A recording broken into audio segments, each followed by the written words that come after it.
Assalamualaikum warahmatullahi wabarakatuh. Innal hamdalillah nahmaduhu wa nasta'inuhu wa nastaghfiruh wa na'udzu billahi min syururi anfusina wa min sayyiati a'malina. May yahdihillahu fala mudhillalah wa may yudlil fala hadiyalah. Asyhadu an la ilaha illallah wa asyhadu anna Muhammadan abduhu wa rasuluh la nabiyya ba'dah. Allahumma salli wa sallim ala nabiyyina Muhammad sallallahu alaihi wasallam wa ala alihi wa sahbihi wa man sara ala nahjihi ila yaumiddin, amma ba'd. Ayo ikhwah, kita masih melanjutkan kajian akidah tentang tauhid. Yang lalu sudah dibahas tentang tauhid asma wa sifat. Lalu sepintas dibahas tentang tauhid uluhiyah. Ini belum selesai. Maka inilah kelanjutan dari pembahasan tauhid uluhiyah. Bismillahirrahmanirrahim. Al-masailu al-muta'alliqah. Problematika atau hal-hal yang patut kita ketahui dalam mempelajari, mengkaji tauhid uluhiyah. Alaqatu tauhid uluhiyah bi tauhid rububiyah wa bi tauhid asma wa sifat. Hubungan, artinya titik persamaan antara tauhid uluhiyah, tauhid rububiyah, dan tauhid asma wa sifat. Titik persamaannya. Jadi ada titik persamaan, ada titik perbedaan. Anwa'ut tauhid inda ahli sunnah wal jamaah mutalazimah. Menurut ahlu sunnah, 3 tauhid ini itu mutalazim. Satu paket. Maka dengan tauhid yang diajarkan oleh ahlu sunnah ini, ada yang melakukan pembenaran trinitas. Ada yang melakukan pembenaran trinitas. Katanya orang Islam juga sama, tauhidnya ada 3. Ya kan? Gale tauhid itu artinya 1 tapi 3. Itu tadi tauhid asma wa sifat, tauhid uluhiyah, tauhid rububiyah, kan 3 juga. Ini katanya mutalazimah, jadi satu paket. Walaupun 3 sama dengan 1, 1 sama dengan 3. Kata mereka melakukan pembenaran. Yartabitu ba'duha bi ba'din, satu sama lain saling mendukung, nggak bisa dipisah. Wala yumkinun infikakuha bihal, tidak bisa terpisah. Wa min dzalika irtibatu tauhid uluhiyah bi tauhid rububiyah. Fa tauhid rububiyah multazim li tauhid uluhiyah. Maka orang yang mentauhidkan rububiyah, dia pasti melazimi tauhid uluhiyah.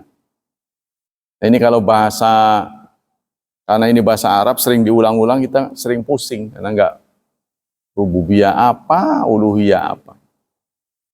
Ya, makanya masalah tauhid ini sebenarnya lebih kepada masalah wawasan. Ya, lebih kepada masalah wawasan. Contohnya, orang menghormati benda, boleh nggak? Sujud kepada benda, boleh nggak? Nggak boleh. Tapi buktinya kita sendiri sujud ke Ka'bah. Tuh, contohnya itu. Dari sisi bentuknya sama. Apa bedanya Anda juga menghormati Hajar Aswad? Ya kan? Disentuh, dicium. Kan itu batu. Sehingga Umar bin Khattab pernah bicara, inilah a'lam, aku tahu, innakalah hajar, engkau ini cuma sebuah batu. La yanfa' la yadur. Tidak bisa mendatangkan madarat, tidak bisa memberi manfaat. Kalau saja aku tidak melihat Rasulullah mencium kamu, aku tidak akan sudi. Maksudnya kalau tidak ada contoh dari Rasulullah nggak boleh. Ya, jadi itu bedanya tauhid dengan contohnya membunuh. Boleh nggak? Membunuh itu sebenarnya sepi dari hukum. Sepi dari hukum. Artinya tergantung siapa yang dibunuh, siapa yang membunuh. Sekarang kalau yang membunuh eksekutor, tugas negara, gimana? Boleh? Nah, itu kan jadi tergantung. Perang, kan membunuh lah. Kalau perang nggak membunuh, namanya pertandingan. Ya kan? Nah itu, jadi tergantung momennya apa gitu. Dan ini tauhid juga sama. Jadi wawasannya, Anda berobat. Apa maksud berobat itu? Niatnya apa? Kalau niatnya salah itu masuk musyrik. Ya.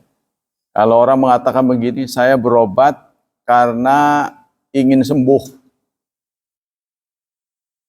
Saya berobat karena ingin sembuh. Itu kan hasil alasan yang lazim, ya kan?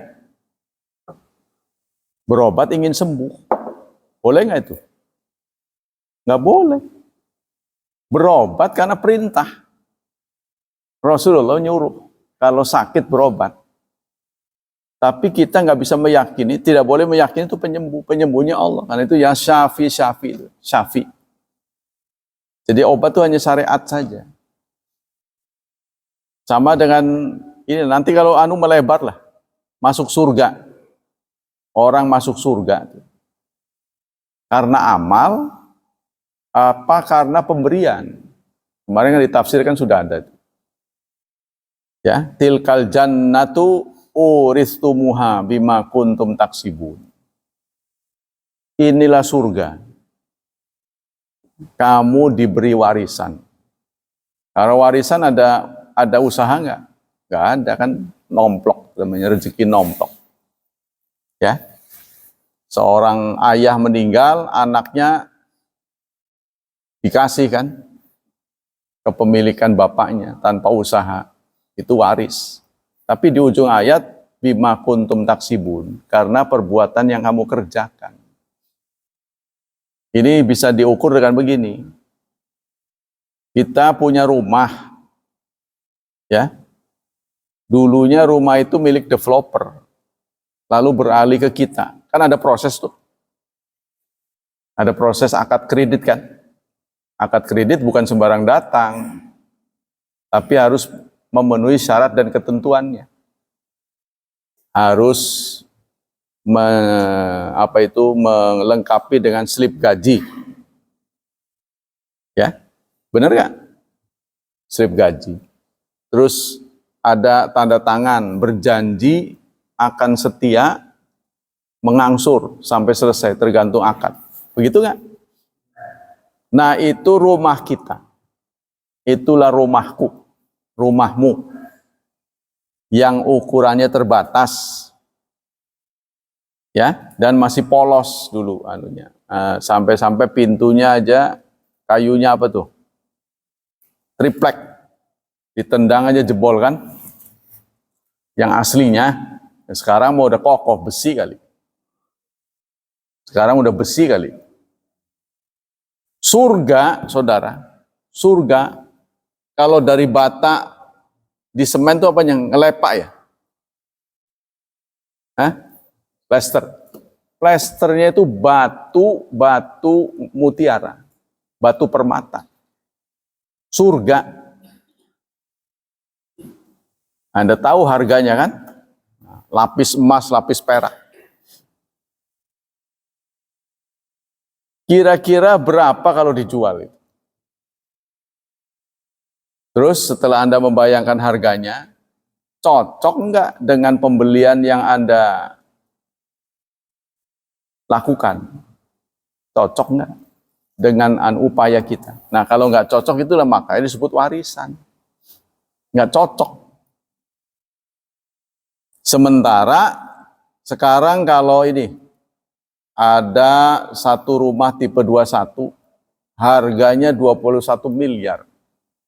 Mahal murah? Mahal. Mahal itu karena waktunya terbatas. Contohnya kita ngontrak nih, ngontrak toko. Ya, harganya 21 M. 21 miliar. Mahal kan? Satu ruko 21 miliar. Tapi kalau yang punya mengatakan ini untuk 100 tahun. Mahal nggak? 100 tahun. 21 M juga 100 tahun. Nah, surga itu abadi, nggak ada tahunnya. Abadi. Coba Bapak pikirin. Sekarang rumah yang Bapak miliki itu. Udah kebayanglah harganya berapa. Memang bakal selamanya? Selamanya enggak? Enggak. Kalau dihitung-hitung tuh setahun berapa? Nah, kita kembali ke sini. Faman aqara anna wa ta'ala rabbahu wa khalaqahu wa khaliqahu wa mudabbira syu'un wa qad da'a hadzal khaliq ila ibadatihi wajaba alai ayya'budahu wahdahu la yusyriku bi syai'an. Kalau seseorang sudah ikrar bahwa Allah adalah Tuhannya, Allah adalah penciptanya, Allah lah yang mengatur hidupnya, lalu ya sang pencipta yang menjadi keyakinannya itu meminta sesuatu untuk ibadah. Untuk ibadah. Allah meminta kita untuk ibadah. Nurut nggak? Mestinya nurut. Jangankan mencipta. Ya, kalau ada yang mencintai saja, kita mencintai sesuatu, pasti keinginan benda yang kita cintai itu kita turutin. Kita demen burung. Ya, contohnya kita senang pelihara burung. Apa yang membuat burung itu nyaman kita turuti ya. Sampai kotorannya dikorek-korek. Kotorannya dikorek-korek sampai kepegang-pegang. Makannya apel Amerika. Ya kan? Yang punya aja makannya singkong. Tuh. Air minumnya nggak mungkin air sumur. Aqua. Itu untuk sesuatu yang kita cintai. Apa saja yang kita cintai, yang kita sukai, pasti kita akan memberikan pelayanan. Benar nggak?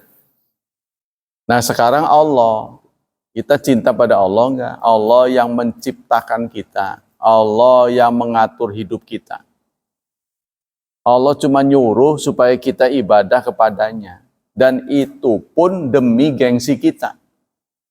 Sebab Allah menciptakan manusia itu sebagai makhluk terbaik. Jadi kalau kita tunduk kepada sesuatu, ya, malaikat sekalipun, itu merendahkan kita. Benar nggak? Kan kita nomor 1. Allah menganggap kita ini nomor 1. Walaqad khalaqnal insan fi ahsani taqwim. Sebaik-baik. Innalladzina amanu wa amilus solihat ulaika hum khairul bariyah. Sungguh orang yang beriman dan beramal saleh, mereka itu adalah makhluk terbaik. Tapi sebaliknya, innalladzina kafaru, terus apa? Wa kadzabu ya. Ulaika syarrul bariyah. Orang yang berkafir dan mendustakan ayat-ayat kami, itu adalah seburuk-buruk makhluk. Jadi kalau beriman sebaik-baik makhluk, kalau tidak beriman seburuk-buruk makhluk. Jadi kalau rahasianya kenapa kita tidak boleh mendewakan benda, karena benda itu di bawah kita. Masa kita tunduk kepada yang lebih rendah? Nah ini Allah menyadarkan kita. Contohnya kita melihat ketidakpastian ombak di pantai selatan. Ya, karena itu sulit diterka. Kadang lagi tenang gitu. Tahu-tahu datang bruk gitu, menggulung gitu. Lalu kita punya keyakinan pasti ada tenaga gaib yang membuat semua ini berbeda ketika dibandingkan dengan pantai utara. Pantai utara cenderung tenang. Jadi kita gara-gara tidak menguasai, maka kita menganggap ada makhluk gaib. Sama dengan rezeki. Rezeki kan susah ditebak. Ya. Lalu manusia kesulitan untuk menentukan rezeki, maka dia mengangkat dewa. Dewa rezeki. Kalau di Jawa Tengah itu namanya Dewi Sri. Yang menumbuhkan padi kan, Dewi Sri. Kalau di tuh ada lagi Dewi Kwan Im. Kalau di Jawa kan Sri kan berarti wadon ya. Perempuan kan. Kenapa kok manusia melantik yang urusan pangan ini perempuan? Karena perempuan lebih ngerti. Kan anak kita juga mendapat sentuhan pangan lebih banyak daripada istri kita. Lebih banyak dari istri kita daripada kita. Kalau kita nggak ngerti, makan cukup udah. Kalau istri kita nggak, harus ada snacknya, harus ada buahnya, harus ada cemilannya. Ngerti dia. Makanya anak kita cenderung larinya ke ibunya. Nah ini kemudian dijadikan dewi. Karena susah dikuasai. Nah itu penyebabnya manusia ketika menghadapi kesulitan, ya dia mendewakan sesuatu. Kita kembali sini. Wa qadih tajalla 'alal musyrikin al-muqirrina bi rububiyatillah bi anna iqrarahum bidzalika yaqtadi wa yastalzim ifradahu bil ibadah bi ayya'buduhu wahdahu la syarikalah wa tarka ibadati kullama siwa. Jadi konsekuensi dari orang beribadah kepada Allah, orang yang ikrar terhadap ketuhanan Allah, maka dia tidak boleh syirik, harus menolak. Jadi Allah tidak menerima diduakan. Sholat jojong, sedekah laut terus, sedekah bumi terus. Tuh. Ini Allah tidak bisa terima. Kesana iya, kesini iya, nggak mau. Namanya bijaksana dan bijak sini, nggak boleh. Allah tidak mau. Jadi harus satu pilih, hanya kepadanya. Makanya iyyaka na'budu wa iyyaka nasta'in, hanya kepadamu. Berarti kan enggak kepada yang lain. Wa tauhidul uluhiyah mutadamin li tauhid rububiyah. Jadi di antara dua tauhid ini, di antara asma wa sifat, rububiyah dan uluhiyah, yang berat mana? Yang berat itu uluhiyah. Karena uluhiyah ini adalah praktek kegiatan kita dalam rangka mengesahkan Allah. Ya, kegiatan kita mengesahkan Allah namanya tauhid uluhiyah. Kalau rububiyah ini kan af'alullah, ya, artinya perbuatan Allah. Contohnya Allah mencipta, Allah memberi rizki. Nah kita yakin itu Allah sang pemberi rizki, Allah yang menghidupkan kita. Itunya namanya tauhid rububiyah. Tauhid uluhiyah adalah mulang terimanya kita ke sana. Ya, Anda sudah sadar bahwa Allah itu sebagai sang pencipta, Allah pengatur hidup, Allah yang mengadakan dunia ini, mencipta ini. Lalu apa mulang terimanya? Nah ini namanya tauhid uluhiyah. Nah manusia itu sering salah. Allah berfirman dalam ayat, wala in sa'altahum, jika engkau tanya, man khalaqas samawati wal ardh, siapa yang mencipta langit dan bumi, wa sakhkhara syamsa wal qamar, dan yang mengatur matahari dan bulan. Orang yang musyrik itu menjawab, la yaqulunna Allah. Mereka menjawab Allah. Lalu di ujung ayatnya Allah menyatakan fa'anna tusrafun. Tapi mengapa kelakuannya kok ekstrim berbeda? Dia menuhankan Allah, tapi berbakti bukan kepada Allah.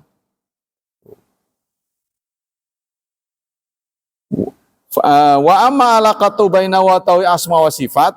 Nah, itu ya. Jadi hubungannya tauhid uluhiyah dan rububiyah ini satu paket. Satu paket. Kalau kita meyakini, seseorang meyakini sebagai pasangannya, lalu dia loyal pada orang lain, pasti kan marah. Ya kan? Ya contohnya mungkin bukan dalam masalah tauhid saja. Masalah lain juga banyak ya diidap oleh orang Indonesia. Contohnya dia mengaku bangsa Indonesia, tapi di sisi lain membanggakan bangsa lain. Membanggakan produk lain. Kan begitu kan kecenderungan orang Indonesia kan? Orang Indonesia menyadari temennya yang satu bangsanya, anak-anak bangsanya itu membuat produk.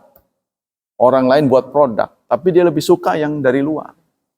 Ini yang membuat rupiah kita ini nggak menguat. Kita lebih cinta produk luar negeri daripada dalam negeri. Ya, jadi sebenarnya menguat tidaknya rupiah itu kan faktor keimanan sebenarnya. Faktor kepercayaan. Jadi kenapa rupiah ini terus daya belinya rendah? Karena kepercayaan dunia kurang. Kenapa kepercayaan dunia kurang kepada kita? Ya karena sikap kita, kualitasnya kurang. Dipercayanya segitu. Wa amma alaqatu baina wa asma wa sifat fa huwa min wajhin yastalzim tauhid asma wa sifat wa min wajhin mutadammin li tauhidil asma wa sifat. Bagaimana hubungan dengan asma wa sifat? Asma itu artinya nama, sifat itu bukan nama, artinya maknanya. Contohnya mengetahui, itu kan nggak bisa diindra kan, mengetahui kan. Nah itu namanya sifat.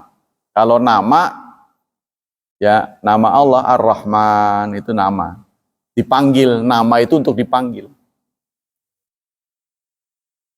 Fal wajhul awal kaunu kalimatu kullama qawiyat ma'rifatul abdi bi asma'i wa sifati qawiyat tauhiduhu wa tamma imanuhu.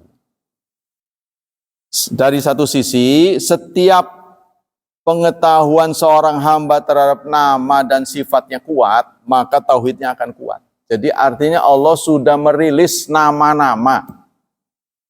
Jangan memanggil nama lain. Contohnya Anda namanya Mul, dipanggilnya lain, kan marah. Ya, Allah sudah ada nama merilis tuh, Rahman, Rahim, Malikul Kudus. Kan ada yang manggil Rahayu apa itu? Rahayu apa gitu? Saya lupa itu. Maha hidup apa itu? Pengurip apa ya? Saya lupa itu bahasa Jawanya. Yang maha hidup. Jadi bukan dipanggil Hayyu Al-Qayyum. Bukan Hayyul Qayyum. Di terjemahan bahasa Jawa. Ya, itu tetap nggak boleh, walaupun maknanya sama. Jadi harus dipanggil Hayyul Qayyum, Al-Malikul Kudus. Nggak boleh di Indonesia. Karena itulah nama yang sudah diresmikan oleh Allah. Mungkin menurut kita dalam kehidupan modern ini sama dengan password. Ya, contohnya apa tuh yang sama? Besar. Contohnya passwordnya besar. Kita ganti dengan gede. Kan sama itu. Masuk nggak? Ya nggak masuk. Jangankan maknanya sama. Kurang titik, kelebihan titik nggak boleh. Kapital, non kapital nggak boleh. Sama dengan begitu. Jadi ilmu pengetahuan kita bisa menolong. Lihatlah password itu. Kalau sudah ditetapkan nggak bisa diganti. Harus itu. Baru bisa terbuka. Wa amal wajhu tsani fa huwa anal ma'buda li dzatihi la budda wa ayyakuna muttasifan bi sifatil kamal wal jalal. Fala yastahiqu ayyakuna ma'budan mahbuban li dzatihi illallah al muttasif bitil kasifat. seorang ma'bud, ya, Allah ya, Allah yang ma'bud, yang diibadati secara zat, pasti dia punya sifat yang sempurna. Ya, jadi sifat sempurna. Nah, sifat sempurna ini tidak bisa ditafsirkan secara pas oleh yang tidak sempurna. Paham belum? Sesuatu yang sempurna, Anda membayangkan tuh yang sempurna kayak apa? Wong kitanya nggak sempurna. Jadi yang tidak sempurna, ya, menghayalkan yang sempurna itu tidak akan bisa. Tempat tinggal yang sempurna itu surga. Maka dikasih kisi-kisinya. Surga itu tajri min tahtial anhar, mengalir di bawahnya sungai-sungai. Lalu kan kita ngebayangin kayak di Cianjur, waduh air ruyuk. Apa begitu ya? Wah, enggak itu. Sebab kalau Anda mengatakan begitu, surga itu sebatas begitu. Dengan pemandangan yang terindah sekalipun di dunia, tidak akan bisa menyamai. Maka Rasulullah mengatakan, surga itu mala ainun ra'at. Belum pernah dilihat mata. Wala udhunun sami'at. Belum pernah didengar telinga. Wala khatar ala qalbin bashar. Bahkan belum pernah terlintas dalam hati. Ngebayanginnya kayak apa. Kita baru diberitahu menu airnya ada 4. Khomer, susu. Gimana ngebayanginnya? Jadi susu tanpa diperah. Kalau di dunia kan perah dulu. Ya, khomer harus bikin dulu. Di sana mah enggak. Jadi mengalir begitu saja. Seperti air itu. Tapi ada lagi penjelasan, air di dunia itu kalau mengalir kan pakai pipa. Tajri min tahtial anhar, mengalir dari bawahnya, ya, dari bawah sungainya, dari bawah mereka sungai-sungai. Dari bawah. Apa ini pakai pipa ya? Bukan, nggak pakai pipa. Jadi air itu mengalir dengan sendirinya gitu. Tanpa wadah. Kalau kita melihat kan di dunia ini, mengalir kan ada kalennya. Ada kanalnya pasti kan, kerucuk gitu. Tapi di sana itu mengalir sendiri, nggak pakai wadah. Kenapa kita selalu melihat, menyaksikan air pakai wadah? Karena air menetapi hukum, mengikuti tempat. Harus ada tempat air itu. Mana ada air nggak ada tempatnya. Dan mengikuti tempatnya. Itu hukum yang diterapkan pada air. Dan cair, sifatnya lunak kan. Nah, kita lanjutkan. Lalu apa perbedaan semuanya? Al-farqu baina tauhidil uluhiyah wa tauhid rububiyah. Ini memang kalau dikaji ini rada muter otak. Apa sih bedanya antara tauhid uluhiyah dan tauhid rububiyah? Padahal ini penting katanya. Salah dalam berakidah itu akan menceng nanti. 1. Al-ikhtilaf fil istiqaqil lughawi, dilihat dari sisi bahasa. Ya. Jadi ada 3 kan yang kita akan kaji 2, rububiyah dan uluhiyah. Itu ya. Farrububiyah mustaqun min ismi rabbi. Rububiyah berasal dari kata Rob. Tuh. Robbi dalam bahasa Indonesia artinya ya Tuhanku. Ilahi ya Tuhanku, sama juga. Nah ini jadi menjadikan penyebab orang jadi sesat. Ketika diterjemahkan dengan Robbi, Tuhanku. Apa terjemahan Indonesia itu? Robbi. Robbighfirli warhamni kan Tuhanku. Ilahi Tuhanku. Padahal ilah dan Rob itu berbeda. Dari kata Rob, jadilah tauhid rububiyah. Dari kata ilah menjadi tauhid uluhiyah.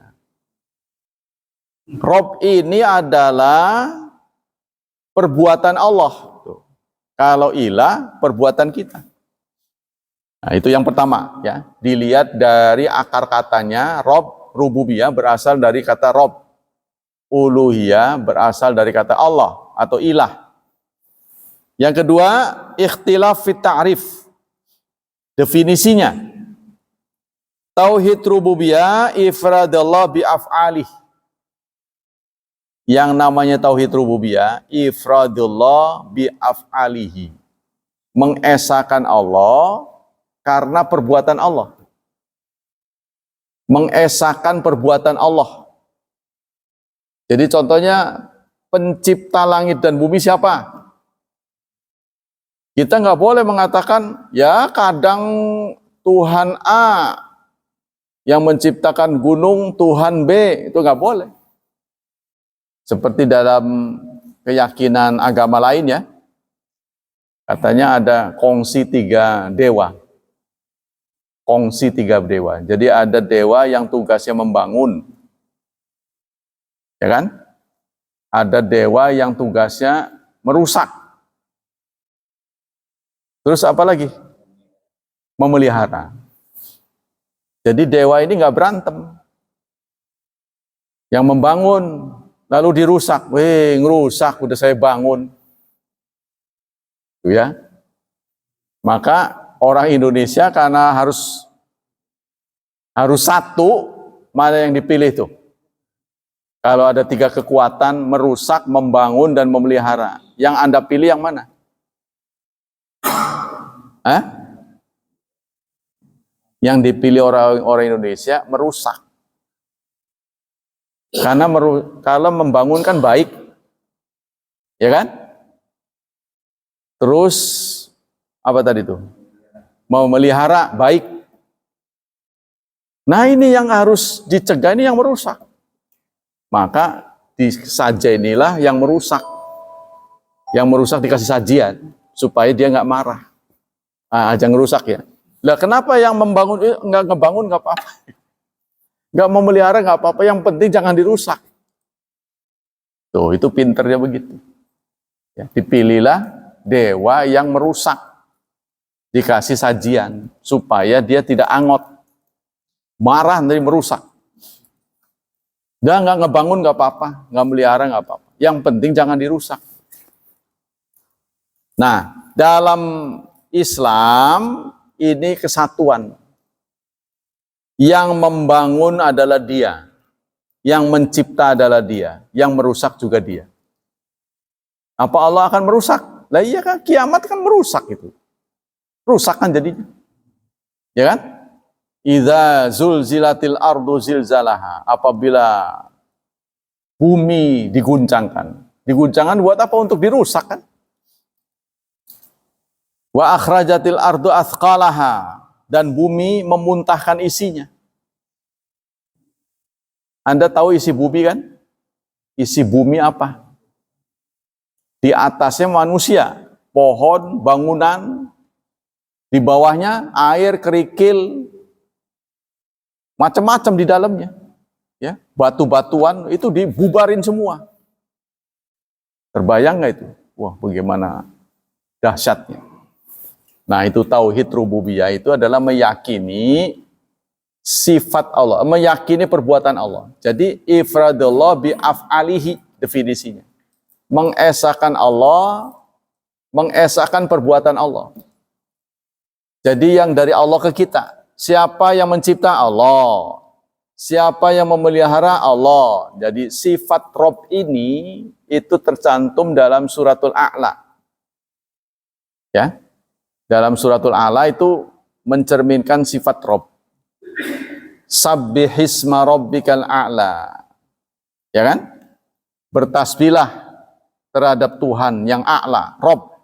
Susah diterjemahkan dalam bahasa Indonesia. Rob yang a'la, yang luhur. Apa Rob itu? Alladzi khalaqa, yang mencipta. Fasawwa, dan dia memelihara. Mencipta, memelihara. Kalau mencipta kan bikin doang. Sebodoh nggak dipelihara lagi. Ya, khalaqa fasawa walladzi qaddara, dan memberikan takdir. Takdir itu menentukan tempat dan ruang. Menentukan waktu, ruang dan waktu. Ya, mencipta kita, mencipta si fulan. Fulan ini ditakdirkan bentuknya begini. Dia akan lahir dari bapak ibu siapa? Terus tempatnya di mana? Batasnya sampai kapan? Itu takdir. Kalau dalam bahasa kedokteran dosis. Takdir itu dosis. Jadi sudah dibuat dosis. Kekuatannya juga begitu. Ada yang kuat, ada yang lemah, ada yang pintar, ada yang bodoh. Apa jadinya kalau manusia dibuat pintar semua? Yang pintar nggak laku. Ya kan? Apa jadinya kalau semua orang dibikin pemimpin semua? Ya nggak laku lah. Wong pemimpin nggak ada yang dipimpin, terus gimana? Tuh. Jadi itu dibuat keseimbangan. Keseimbangan alam ini dengan itu tadi. Gelap dan terang. Hujan basah dan kering. Bukan? Itu bisa dimanfaatkan orang. Karena hujan, orang memproduksi payung. Jadi laku. Jas hujan, antisipasi hujan, orang buat genteng. Ya, dan itulah semua. Ini semuanya af'alullah. Satu pelakunya adalah Allah. Rob, mengundangnya dengan nama Rob. Sementara ilah itu sebenarnya perbuatan kita. Ilah itu. Ilah itu perbuatan kita. Jadi yang namanya dari sisi maknanya, tauhid uluhiyah adalah ifradullah bi af'alil ibad. Coba ingat apa bedanya rububiyah dan uluhiyah? Bi af'alinya. Jadi pertama, baik rububiyah dan uluhiyah ifradullah. Artinya menunggalkan Allah, mengesahkan Allah. Bedanya adalah kalau rububiyah bi af'alihi. Mengesahkan Allah, perbuatan-perbuatan Allah. Mengesahkan perbuatan-perbuatan Allah. Apa perbuatan Allah? Mencipta, menakdirkan, itu satu. Jadi jangan sampai kita meyakini Allah mencipta, kalau alam ini Allah, tapi kalau yang lain bukan. Itu nggak boleh. Kita harus satu. Nah, kalau uluhiyah, ifradullah, mengesahkan Allah, tapi bi af'ali ibad, perbuatan kita kepada Allah. Jadi kita kepada Allahnya. Ya. Jadi jangan mendua istilahnya. Kita keyakinannya, pengakuannya Allah yang Maha Esa, tapi timbang terimanya kepada orang lain. Tuh ya, jadi ini namanya tuh ada perbedaan ya, jadi perbedaan sikap. Itu yang pertama. Jadi dari sisi definisinya, rububiyah itu adalah mengesahkan Allah, perbuatan Allah. Mengesahkan perbuatan Allah. Kalau tauhid uluhiyah mengesahkan Allah dengan perbuatan kita. Ditunjukkan dengan perbuatan kita. Yaitu tadi kita, berbaktinya harus kepada Allah. Itu namanya tauhid uluhiyah. Yang kedua, farqun fil iqrar. Perbedaan dari sisi ikrar. Orang musyrik mengakui tauhid rububiyah. Orang musyrik mengakui tauhid rububiyah. Memang kalau di agama lain tuh disebut dengan Sang Hyang Widi. Ya kan? Pencipta segalanya itu satu. Kalau yang Trinitas itu bapaknya yang bikin. Yang bikin semuanya bapaknya. Tapi kata bapak kurang didengar. Dalam ritual, memanggil bapak itu kurang. Paling Trinitas nih, bapak, anak, dan ibu. Yang dipanggil anaknya terus. Nah, beda dalam Islam loh. Setiap menyebut nama Rasul, pasti menyebut Allah. Ya kan? Dalam Islam nih, setiap menyebut nama Rasul, pasti menyebut Allah. Contohnya Rasulullah. Kan imbang tuh. Kadangkala dalam ajaran Islam menyebut nama Allah, tapi tidak menyebut Rasul. Anda tahu nggak di mana? Ada ritual menyebut nama Allah, tapi tidak menyebut nama Rasul. Ada nggak? Ada takbirul id. Takbir id. Ya. Allahu Akbar, Allahu Akbar, Allahu Akbar. La ilaha illallah, wallahu Akbar. Allahu Akbar walillahil hamd, mana ada Rasul. Ya, tapi setiap disebut nama Rasul pasti nama Allah. Muhammad Rasulullah. Gitu. Tuh. Paham ya? Nah, kalau dalam Nasrani dominan anaknya. Padahal dia meyakini bapaknya itu yang mencipta. Anak dan bapak lebih sakti bapaknya kalau dari sisi dunia persilatan. Kenapa bapaknya kurang dipanggil? Inilah arahnya kepada musyrik. Tuh, gitu maksudnya. Begitu juga ya, orang yang paganis meyakini dewa-dewa. Dia tahu dewa yang paling pusatnya itu, sentralnya, dia tahu. Tapi itu kurang disebut, anehnya. Nah, inilah perbuatan-perbuatan yang antagonis di sini. Jadi apa ya? Berbeda sekali gitu. Jadi orang kafir, orang musyrik kalau ditanya dalam surat Zukhruf ya, surat ke-43 ayat 87, wala in sa'altahum. Dan jika kamu bertanya pada mereka, apa isi pertanyaannya? Man khalaqahum? Siapa yang mencipta mereka? La yaqulunnallah. Mereka akan jawab Allah. Yang mencipta kamu siapa? Allah.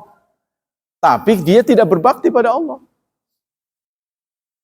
Ya sebenarnya ketidakkonsistenan ini juga banyak dialami kita sih.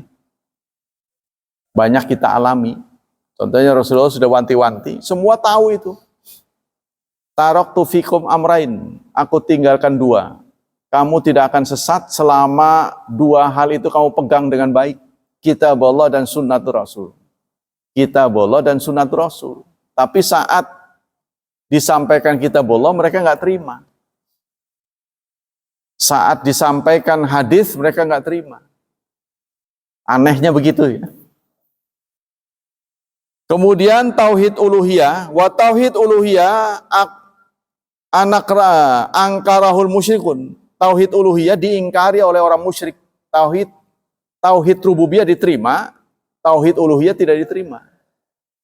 Artinya pernyataan mereka Allah yang mencipta, tapi kenyataannya mereka tidak mensucikan Allah. Mereka tidak berbakti pada Allah. Ya. Jadi loyalitasnya bukan kepada Allah. Paham ya? Contohnya gini, sama dengan kita ngegedain anak. Siapa yang nyekolahin kamu? Bapak. Siapa yang mendidik kamu? Bapak. Tapi barang sudah kaya, dia lebih loyal pada orang lain. Contohnya begitu tuh. Ya, ini namanya mendua. Pernyataan dan kenyataannya tidak sama. Ini terdapat dalam surat Shafat. Surat Shafat, surat ke-37, setelah Yasin ya. Ayat 35. Innahum, sesungguhnya mereka, kanu adalah, idza qila lahum, jika dikatakan, la ilaha illallah, tidak ada ilah kecuali Allah. Berarti ini uluhiyah nih. Yastakbirun, mereka sombong.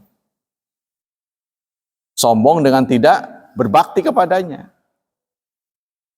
Tuh, itu yang kedua perbedaannya. Pertama, dari sisi bahasa berbeda. Rububiyah berasal dari kata Rob, uluhiyah berasal dari kata ilah. Tapi ketika di Indonesia kan terjemahnya sama. Ilahi artinya Tuhanku, Robbi ya Tuhanku. Makanya ada yang lebih nyaman tidak menerjemahkannya. Robbi artinya Robku, tapi angel ya. Robku, kan susah tuh. Lah giliran ilah berarti ilahku harusnya. Tapi ilahku tetap diterjemahkan Tuhanku. Susah ini diganti bahasanya. Kalau bahasa jauh tetap Gusti. Robbi ya Gusti. Ilahi ya Gusti. Yang ketiga, farqun fil madlul, fatauhid rububiyah madluluhu ilmiyun. Dilihat dari sisi madlul. Kalau tadi kan titik persamaan, sekarang titik perbedaan. Titik perbedaan ada beberapa, sudah disebut 3 ya. Pertama dari sisi sumber akar katanya, yang kedua dari pengertiannya, yang ketiga dari ikrar, yang keempat dari petunjuknya, madlulnya. Kalau rububiyah, madlulnya ilmu, wawasan. Contohnya, Anda ditanya, siapa pencipta langit dan bumi? Allah. Nggak lebih dari itu. Jadi bahasanya bahasa lisan. Ya, tauhid rububiyah itu diwujudkan dengan lisan. Kan saya tahu nih, saya ingin mendeteksi tauhid dari saudara benar apa enggak. Kan saya tanya, siapa pencipta langit dan bumi? Allah. Nah itu kan, berarti yang ngasih tahu siapa? Lisan. Tapi tindakannya gimana? Tindakannya itu tauhid uluhiyah. Tuh ya.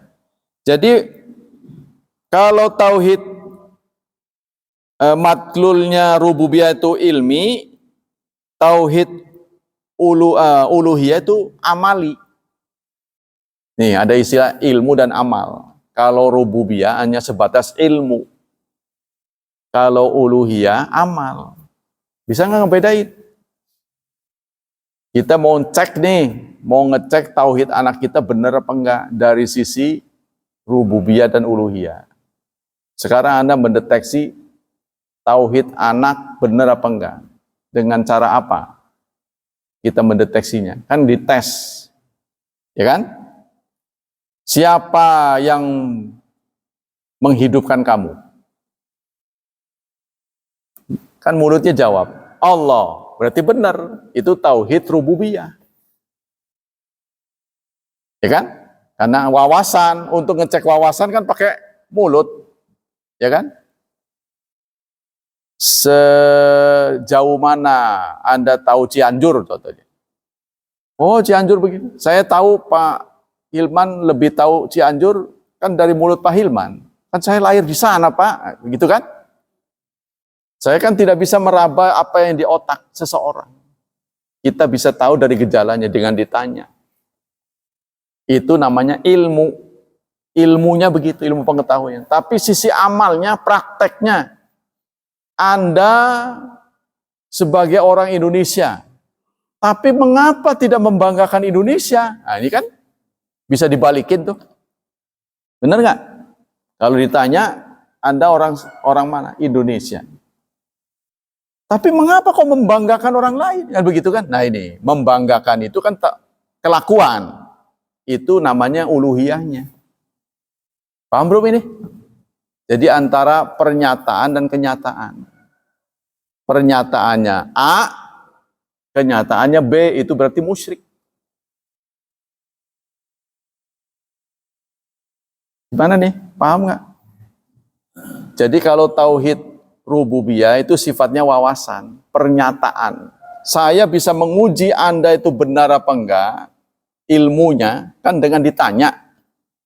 Ya kan? Coba, kitab suci umat Islam itu apa? Al-Quran. Kan saya tahunya kan Anda jawab. Itu kan?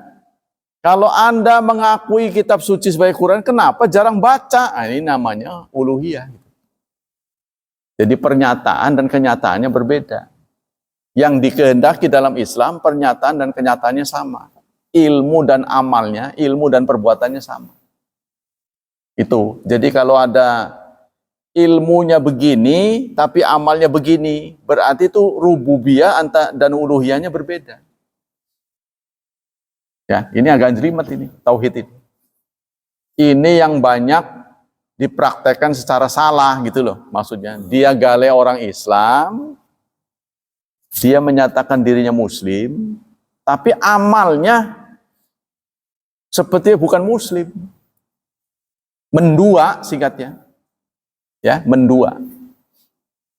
Contohnya, yang sikap mendua banyaklah di level dunia. Di satu sisi ada orang yang bangsa yang sangat menjadi kritis dengan pelanggaran HAM. Ya, kalau ada pelanggaran HAM lalu dibidik. Tapi Israel melakukan pelanggaran berat, menang baik. Nah, ini namanya nggak cocok, ya. Nggak sesuai. Nah, kita diminta untuk sesuai. Ya, itu dilihat dari itu. Kalau rububiyah namanya ilmu, uluhiyah amal. Secara ilmu banyak yang benar. Kalau ditanya ya benar. Siapa pencipta? Allah. Siapa pemberi rezeki? Allah. Tapi prakteknya tidak menunjukkan orang yang mengesahkan Allah. Maka inilah Allah kemudian mengkritik dengan kata-kata, tapi orangnya salat. Fawailul lil musallin. Tuh, ayatnya tuh. Maka celakalah orang yang salat. Ini jangan dipotong ayat ini. Kalau dipotong statement tersendiri, nanti sholat celaka lah, berhenti sholat lah, ya kan? Nah, jadi jangan dipotong tersendiri. Ini ada konteksnya, yaitu orang yang tidak cocok antara perbuatan dengan keyakinannya. Antara itu ayat kan, alladzina yura'un, sholatnya hanya untuk pamer, wa yamna'unal ma'un, dan menolak ma'un. Menolak ma'un. Ma'un ini apa? Ma'un ini perbuatan yang memenuhi 3 syarat, 3 ketentuan. 1, nuansanya ketetanggaan. Ya, tidak peduli pada tetangga. Tidak peduli dalam hal apa? Yang kedua, bendanya remeh, bendanya murah. Yang ketiga, emergensi. Terpenuhi 3 ini, ma'un itu, ya. Syaratnya 3. Pertama, nuansanya ketetanggaan. Yang kedua, benda yang dibicarakan ini remeh atau murah. Yang ketiga, emergensi. Makanya itu sering ditafsirkan dengan perangkat rumah tangga. Contohnya kapak, palu. Apakah itu dengan ma'un? Maksudnya ada tetangga yang butuh kapak, tetangga yang butuh palu, lalu kita punya, kita nggak meminjami, maka kita termasuk yamna'unal ma'un. Sholatnya dimaki-maki oleh Allah. Percuma kamu orang sholat. Tetangga butuh sesuatu yang remeh aja, kamu nggak berikan, apalagi yang mewah. Butuh sedikit saja, murah, tapi lagi butuh. Ya namanya lagi butuh kan? Kita tidak memberi. Contohnya dia meminjami tangga, meminjami palu, ya lebih besar lagi meminjami mobil. Istrinya mau melahirkan, contohnya kita punya mobil, minjem, kita nggak ngasih, maka kita termasuk kategori yamna'unal ma'un, menolak memberi bantuan. Tapi nuansanya tetangga itu. Nah, itu pengertiannya. Kemudian farqun fil luzum wa tadamun. Fa tauhid rububiyah yastalzimu tauhidul uluhiyah. Dilihat dari sisi keterkaitan. Orang yang bertauhid rububiyah harus uluhiyah. Tuh, harus satu paket. Wa amma tauhid uluhiyah fa huwa yataudamun tauhid rububiyah. Jadi mana ini ada bentuk begini, ada orang yang bertauhid uluhiyah. Orang yang sukses tauhid uluhiyahnya pasti rububiyahnya benar. Ya. Orang yang sukses tauhid uluhiyahnya, rububiyahnya pasti benar. Karena perbuatan seorang menunjukkan isi hatinya. Paham belum ini? Perbuatan seseorang pasti akan menjadi indikator hatinya. Contohnya, dia senyum, oh berarti hatinya lagi sumringah. Kan begitu kan? Yang kita pahami kan dari gejalanya. Kita kan nggak bisa ngerogoh hati orang. Dia kok merengut, berarti dia nggak seneng.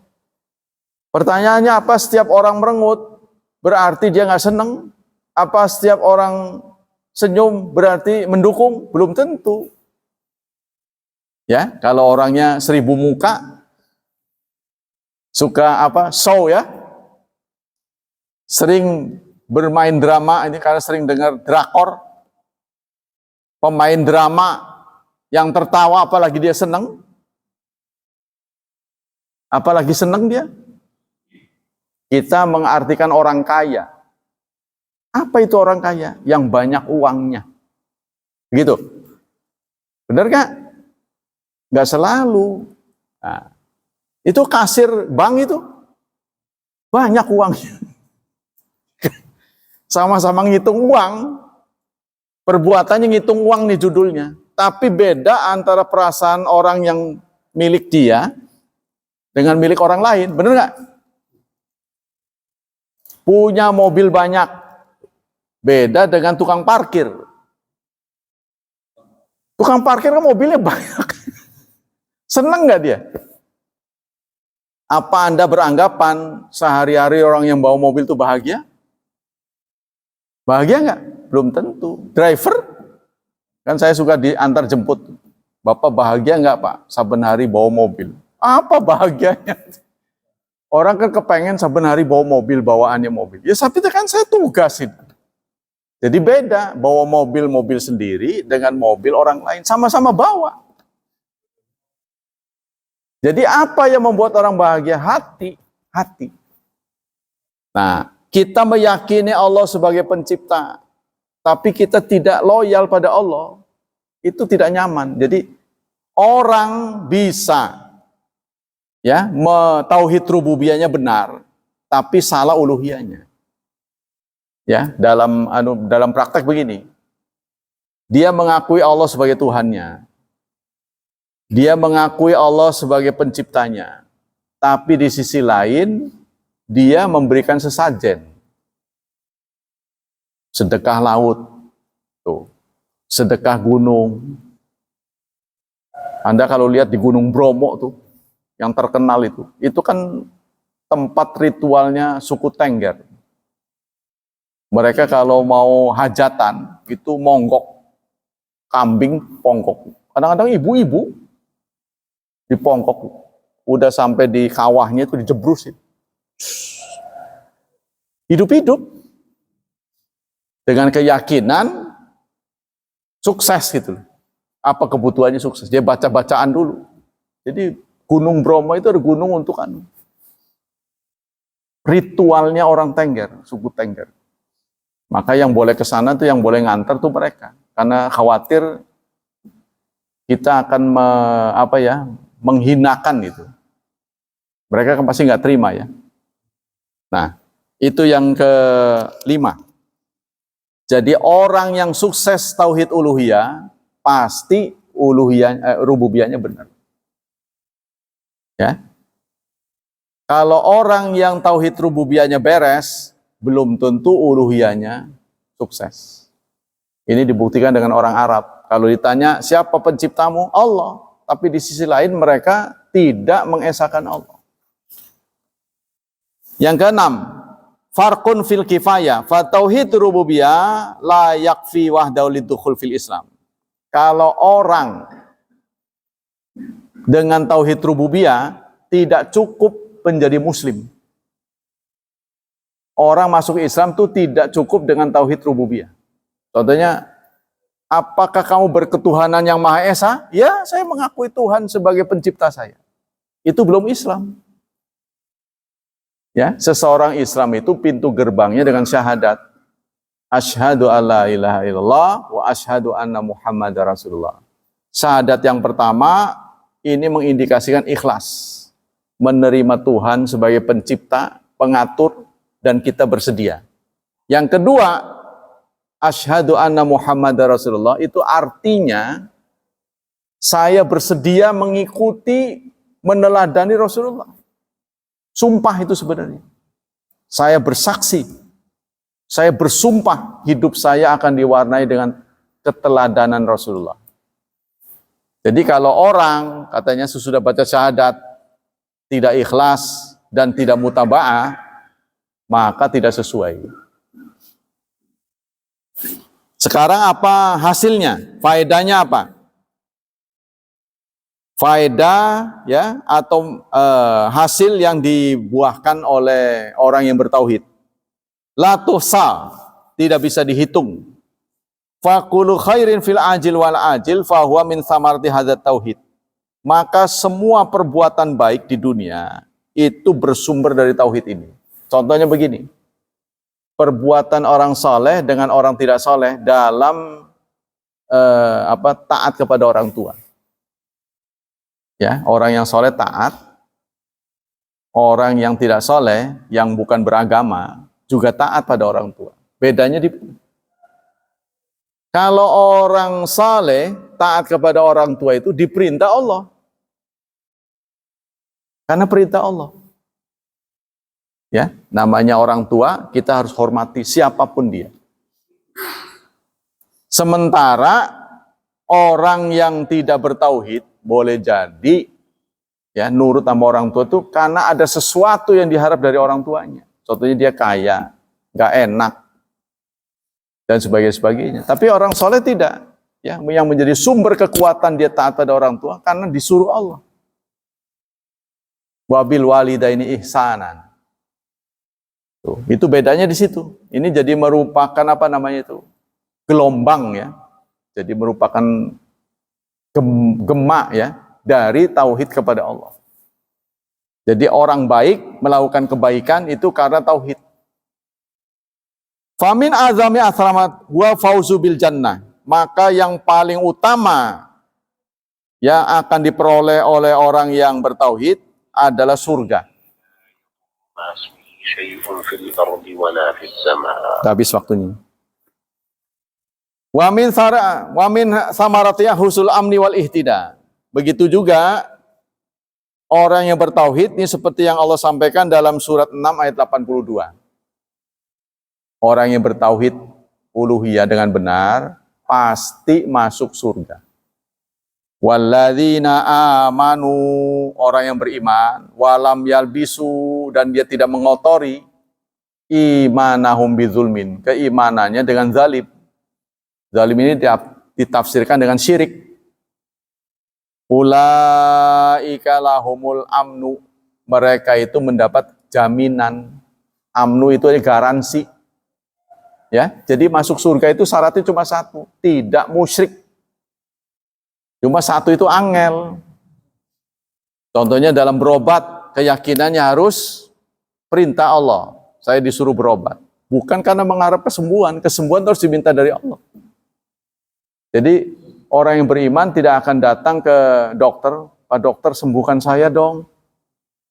Nggak boleh. Kesembuhan itu dari Allah. Yang benar adalah tolong obati saya.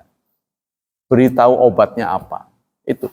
Jadi ke apotek kita bukan membeli kesembuhan, tapi membeli obat. Ya, jadi jangan terbalik. Kepada Allah kita minta obat. Ya Allah, berikan obat. Dijebrusin dari atas, itu obat tuh.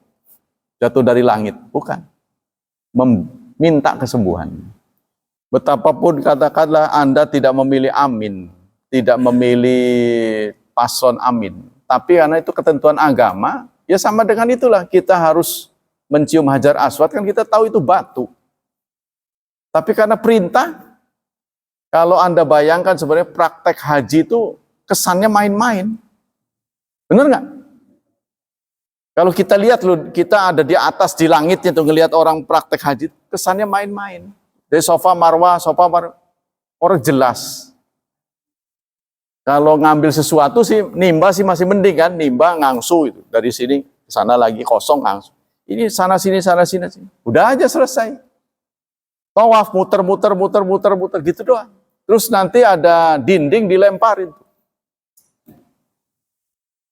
Kan kesannya itu main-main, tapi karena itu perintah, namanya manasik, perintah. Ya sudah kita taat. Tuh, gitu tuh. Ini namanya perintah. Setelah walad dolin, sebut amin, jangan uman, jangan. Aminnya pun harus sesuai dengan lagunya. Amin. Nggak boleh amin, saking keselnya. pengen cepat selesai. Amin. Jadi sebenarnya ada dua maksud. Satu sisi dia pengen taat, yang kedua ingin protes sama imamnya. Jangan lama-lama, amin. Kesel. Ngerti gak? Prakteknya sih ibadah, kayak kita khutbah ini. Si karyawan itu sudah ada di otaknya nih. Setengah jam itu untuk, 1 jam itu untuk istirahat, makan, dan sholat. Harus lengkap. Jangan sampai kaplingnya direbut. Jadi kaplingnya sholat itu cuma 20 menit. 20 menit, 20 menit, 20 menit buat istirahat, 20 menit buat makan, 20 menit buat sholat. Jadi kalau udah sampai 20 menit, pasti dia ngomong, amin. Begitu. Protes sebenarnya. Khatibnya harus tahu. Jangan GR. Wah, diaminin, tambah ya tak tambah ya. Itu udah protes. Nah itu Pak. Jadi menurut saya tidak benar. Bukan karena saya cenderung begitu, bukan. Tapi itu memang tidak benar. Jadi betapapun bukan pilihan kita, tetap saja tasyahudnya harus 1. Ya kan? Nggak boleh karena kita memilih 3, jadi begini, nggak boleh. Tuh, begitu Pak. Jadi inilah salah satu bentuk takabur kepada Allah. Sombong berarti, disuruh begitu nggak mau. Demikianlah, hadirin hafidhani wa hafidhakumullah. Ada pertanyaan lain? Tidak ada ya? Semoga Allah melipat gandakan pahala untuk kita. Semoga Allah melindungi dan menyelamatkan kita dari wabah dan fitnah, dari syubhat dan syahwat. Dan semoga Allah berkenan memudahkan hidup anak-anak kita, menaburi dengan penuh dengan berkah, serta membimbing mereka untuk menjadi hambanya, menjadi hamba yang saleh dan salihat. Subhanakallah wa bihamdik, asyhadu an la ilaha illa anta astaghfiruka wa atubu ilaik. Wassalamualaikum warahmatullahi wabarakatuh.